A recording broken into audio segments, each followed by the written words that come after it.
चुनावी साल में हर दल दूसरे को दबाव में लाकर अपने मुद्दे को प्राथमिकता के आधार पर सार्वजनिक मंच पर लाने की कवायद में जुटा रहता है और इस कोशिश में कांग्रेस नेता कन्हैया कुमार पदयात्रा कर रहे हैं और पदयात्रा को गति देने के लिए वो मुख्यमंत्री से मिलेंगे। तमाम मुद्दों को लेकर, रोजगार और पलायन को लेकर पदयात्रा पर निकले हैं कन्हैया और इसी मुद्दे को लेकर मुख्यमंत्री नीतीश कुमार से मिलेंगे।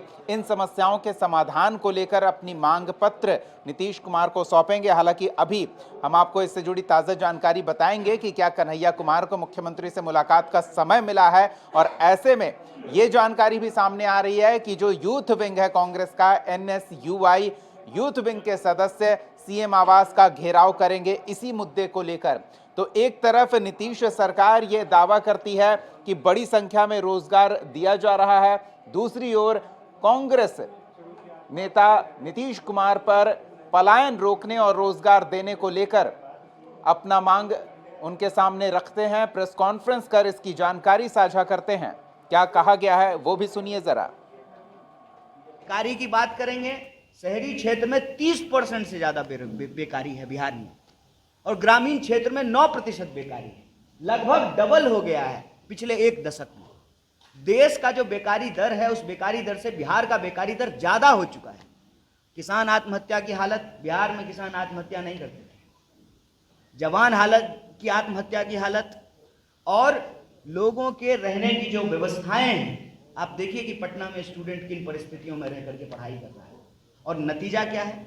नतीजा यह है कि पढ़ते जा रहे हैं, मालूम नहीं है कि ये एग्जाम होगा कि नहीं होगा। बेकारी की बात करेंगे, शहरी क्षेत्र में 30% से ज्यादा बेकारी है बिहार में, और ग्रामीण क्षेत्र में 9% बेकारी है।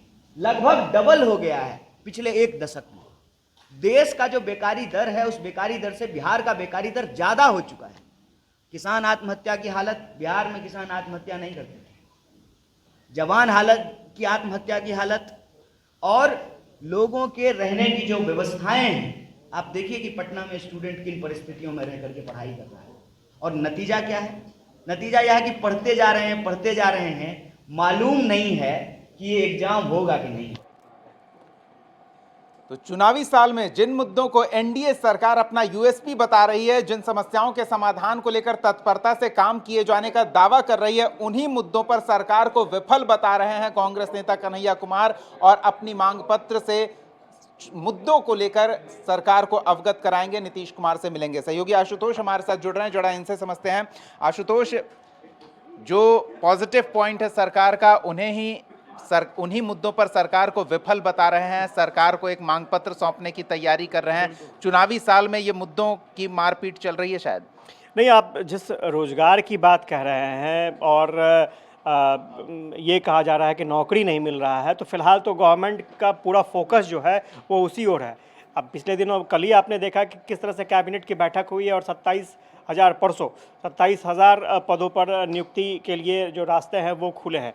इसके अलावा लगातार शिक्षक नियुक्ति का मामला सामने आया, उसमें भी रास्ते खुले हैं। और अब जो लक्ष्य तय किया था, सरकार की तरफ से जो लक्ष्य तय किया गया था नौकरी देने को लेकर के 10 लाख, अब वो 12.5 लाख के आसपास नौकरी देने का लक्ष्य बढ़ाकर कर दिया गया है। रोज़गार की बात करें तो रोज़गार के अवसर भी लगभग 35 लाख के आसपास रोज़गार के अवसर उपलब्ध कराने के लक्ष्य को सरकार ने हासिल करने का ठाना है। और स्वाभाविक तौर पर जब से तेजस्वी यादव ने इस ओर ध्यान केंद्रित किया था, उसी वक्त से बिहार सरकार ने ये मुद्दा अपने पाले में लाने की कोशिश शुरू कर दी थी।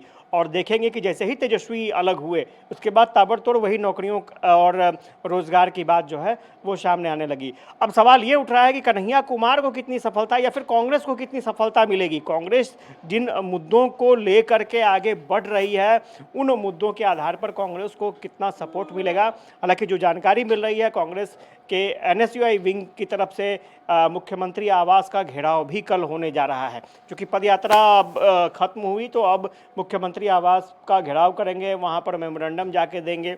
तो ये देखना बहुत ही दिलचस्प होगा कि क्या परिणाम होते हैं। लेकिन सबसे बड़ी बात है कि यही काम अगर कन्हैया कुमार 2 साल 3 साल पहले किए होते, हालांकि उस वक्त तक शायद बीच फ्रेम में उनकी भी सरकार थी, लेकिन यही काम अगर पहले हो गया रहता तो हो सकता है कुछ अलग माहौल बनता, लेकिन ऑलरेडी ये मुद्दा गवर्नमेंट की नज़रों में है और ऑलरेडी इस पर काम चल रहा है।